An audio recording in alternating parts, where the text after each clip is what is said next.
Well, hello everyone. I'm out here in the greenhouse tonight on a brisk 40 degrees in here in the greenhouse. But as you can see behind me, I've got a lot of work to do, and that work revolves around getting seed starting trays filled with seed starting mix.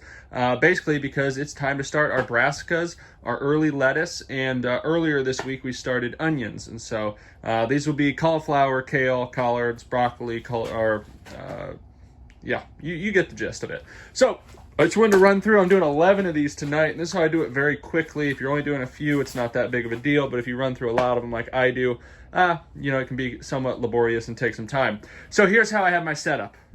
Undone or trays ready to go. And how I set my trays up, because I was gifted these or donated these by a farmer who was kind of going out of farming. These are just the cheapest trays you can imagine. So I don't recommend getting the cheap disposable ones, but hey, this is what I got. So I have a slatted bottom to add stability. I've got a unslatted middle base so that I can bottom water.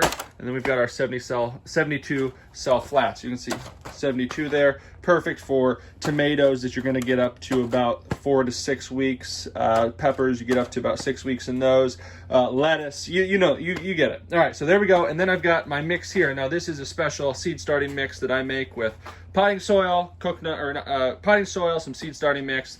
Basically, it's just a way to be economical while also having a really good seed starting mix. And that's how I do it. And then I'll take you to I'll show you the whole steps here. So I pull one of these and put it here, and then I go ahead, get my soil, and I will say underneath it, I have something that's a little bit bigger to catch any excess soil.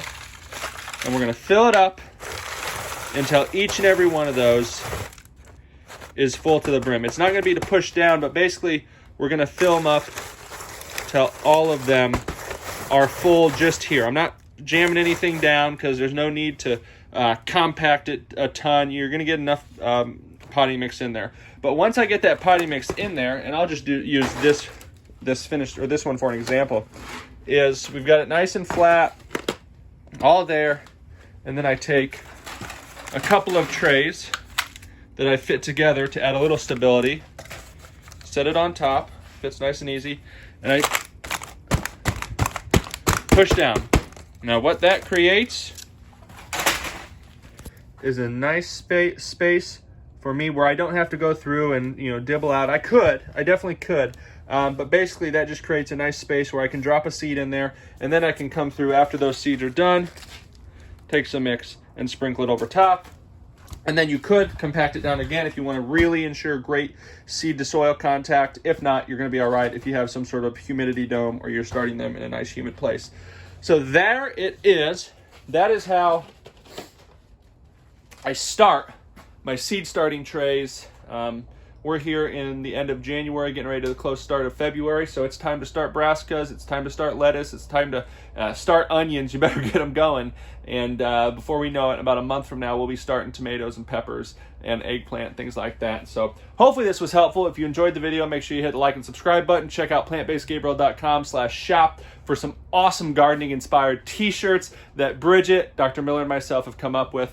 And we love you. We'll hopefully see you in another video soon.